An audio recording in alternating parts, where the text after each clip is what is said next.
with all of that said, it's impossible for me not to think that this Bills team is going to kick the shit out of people this year.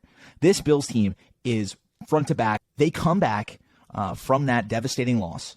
And to me, when you have one of those, they also bring in Jamison Crowder, who I think should add a real slot role. Gabriel Davis really emerged as the playoff progressed last year into a reliable touchdown scoring receiver.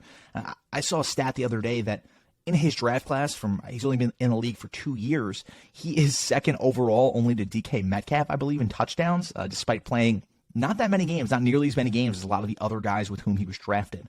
So it seems to me that the Bills have all the pieces here, not only to win the AFC East, because to me, that's a lock. They're minus 230 to win this division. That's why I don't even mention their odds really early on. They're worrying about not winning the AFC East, but winning the entire Super Bowl.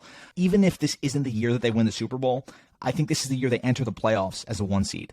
They dominate the regular season. They make up for some of that bad luck they had last year.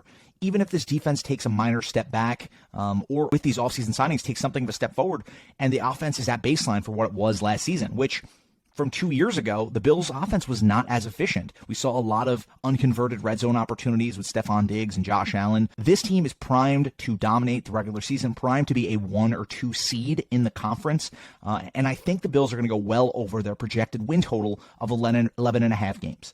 In terms of prop picks for this team, I have 2 prop picks that I love. The first is feeding into what I just mentioned about lost opportunities last year. Stephon Diggs over 8.5 receiving touchdowns. And here's why I love this prop pick. He had 9 receiving touchdowns last year on 33 red zone targets. But if you watch the games, if you watch the film, there were so many opportunities sort of left on the field last year. So many misconnections in the red zone that really should have converted. I think that if Stephon Diggs stays healthy this year, there's almost no way he doesn't see double-digit touchdowns, just because you can see, watching the film, just how much Josh Allen trusts him in the red zone. He's looking for him constantly. He always is relying on him on those high-leverage third downs near the goal line. And this is just a connection that I really believe is going to return to form after something of a down year last year in terms of production for Stephon Diggs. My second prop pick for the Bills also feeds into this red zone narrative.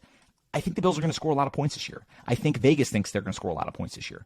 Everything that we know about this team indicates that this is going to be a high-scoring offense. It's going to be a really fun offense. So last year we saw Dawson Knox score 8 touchdowns. And people are going to look at his receiving totals. I think he had 50 or 50-ish receptions. 8 touchdowns on 50 receptions is untenable. Most people will tell you that is an untenable statistic. It's not something that is going to carry over from year to year. And that is in part because touchdown regression is usually due for guys who are not seeing the volume that we're used to seeing for these high-scoring touchdown totals.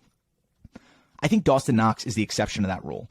And the reason for that is, if you, again, watch the film from last year, Dawson Knox became an incredibly reliable player near the red zone. Not only did Josh Allen constantly look for him as a first read near the goal line, but the Bills were running up plays for this guy. They were calling things just to get Dawson Knox in a unique sort of one-on-one opportunity so that he could score touchdowns last year. They were putting him in motion, doing a lot of the stuff that the Chiefs have done over the last several years to free up their receivers. I know the Bills have a new offensive coordinator this year with Frank Dable moving on to the Giants, but I can't believe that they'll suddenly want to move away from putting Dawson Knox in a position to maximize on his physical gifts and score touchdowns. So I'm over Dawson Knox 6.5 receiving touchdowns this year.